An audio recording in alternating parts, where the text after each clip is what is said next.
Pebalap Indonesia Muhammad Kiandra Ramadipa menggila untuk menang dalam balapan European Talent Cup Catalunya 2025. Start dari posisi ke-24, Ramadipa melesat dan finish terdepan hingga saat terakhir. What a race we had in Barcelona for the European Talent Cup. It was a tense start to action under the sunshine. It was a great start from the sixth. Rider asal Indonesia Muhammad Kiandra Ramadipa menggila untuk menang dalam balapan European Talent Cup 2025 seri Catalunya di sirkuit Catalunya Barcelona, Spanyol. Back of the grip penalty began to work his way up as Nativi suffered a fall over at turn 5. The battle continued for just a massive swing and the championship. Rama mengalahkan hukuman start dari belakang yang membuat dia memulai balapan dari posisi ke-24. Hukuman ini karena Rama sempat melaju terlalu pelan saat sesi kualifikasi. Most of the mid part of the race, Pirelli was also there, his elbows out, being very aggressive over at turn 4. Perjuangan tak kenal lelah membawa rider dari tim Honda Asia Dream Racing Junior itu merengkuh kemenangan dramatis yang ditentukan di garis finish.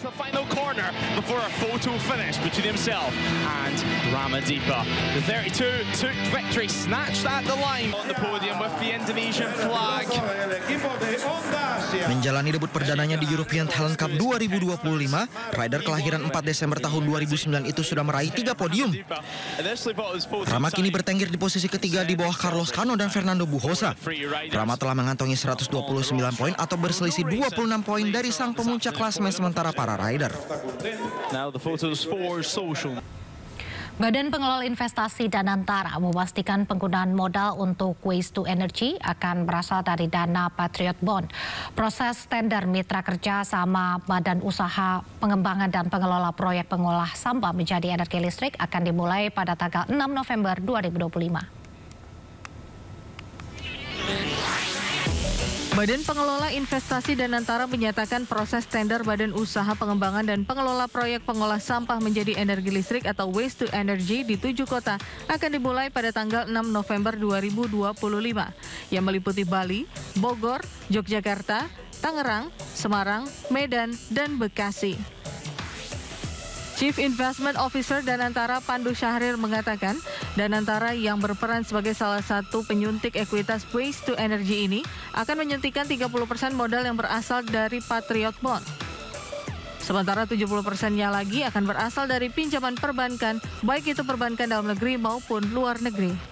Kita sudah sebut dari awal, kita akan menggunakan dana Patriot Bond untuk salah satunya ke waste to energy. Berdasarkan catatan Danantara, hingga saat ini telah terdapat 24 perusahaan asing penyedia teknologi yang telah lolos seleksi untuk mengikuti tender sebagai mitra kerjasama Badan Usaha Pengembangan dan Pengelola Proyek Pengolah Sampah berbasis teknologi ramah lingkungan menjadi energi listrik.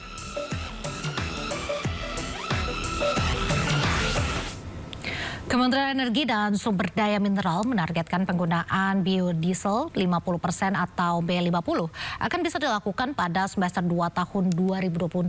Langkah ini untuk mengurangi impor solar dan tingkatkan nilai tambah kelapa sawit dalam negeri.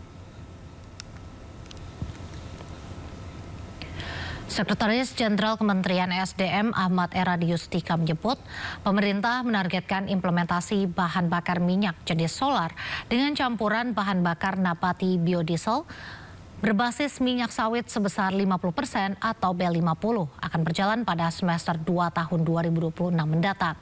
Saat ini pemerintah tengah melakukan tahap pengujian. Dengan adanya peningkatan dari B40 menjadi B50 ini dapat mendorong pengurangan jumlah impor PPM sehingga mampu menghemat devisa negara.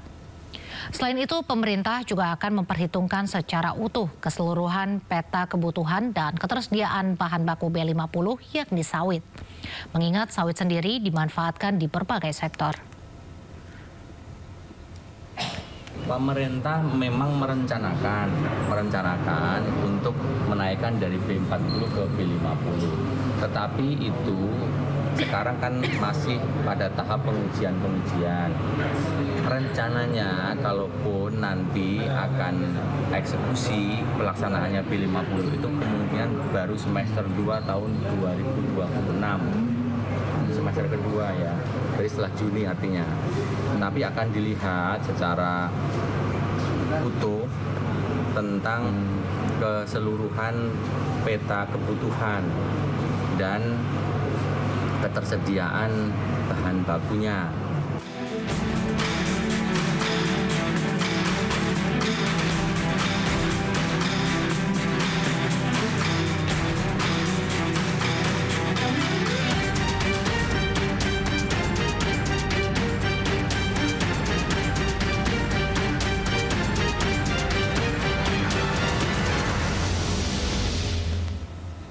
Pemirsa, Wakil Ketua DPR RI Sufmi Dasko Ahmad sidak ke PT Multistrada Arah Sarana yang didemo ribuan buruh. Dasko meminta agar perusahaan PAN ini menghentikan proses PHK ratusan buruh.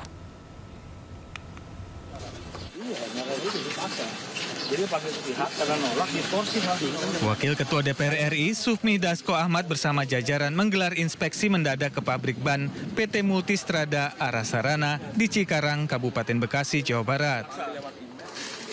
Kedatangan Dasko dilakukan setelah menerima laporan adanya rencana PHK sepihak terhadap 285 pekerja.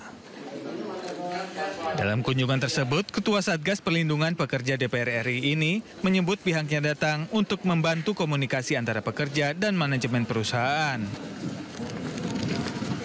Dasko menegaskan meski pihak manajemen mengaku belum ada pekerja yang resmi di PHK, namun seluruh proses PHK harus dihentikan karena adanya dugaan pelanggaran aturan ketenagakerjaan.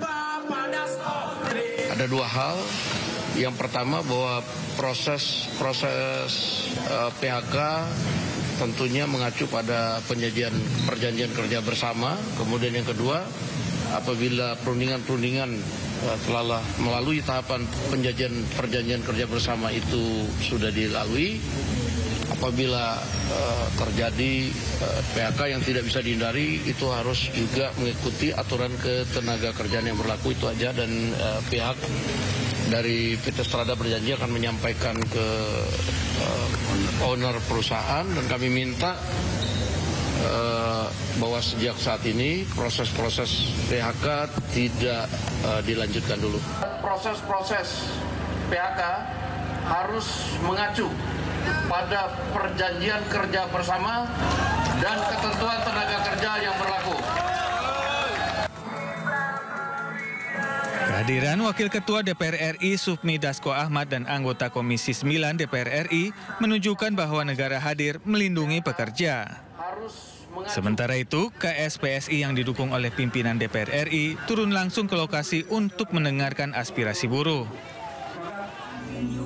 KSPSI memberikan tenggang waktu 1 minggu ke depan untuk pihak perusahaan agar memulihkan kembali status 285 pekerja yang terkena PHK massal. Dan kami memberikan waktu 7 hari, tadi Pak Dasko memberikan waktu 7 hari untuk PT Multistrada memulihkan kembali status kepegawaian dan teman-teman yang terancam PHK, termasuk yang diskorsing. Kalau dalam 7 hari perusahaan main-main dan tidak menaati, pimpinan DPR RI akan segera memanggil perusahaan ke DPR RI. Dan juga kami dari sisi DPP KSPSI, kami akan segera melakukan analisa dan penyelidikan untuk dugaan tindakan union busting.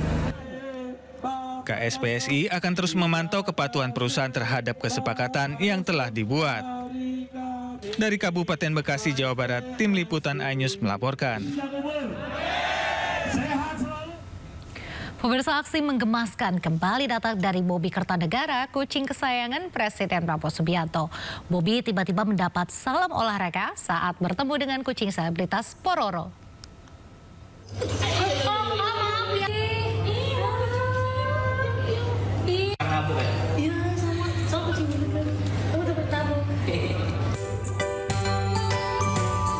Bobi Kertanegara, kucing kesayangan Presiden Prabowo Subianto, mendapat perlakuan tak terduga saat bertemu dengan kucing selebritas Pororo di acara International Pet Expo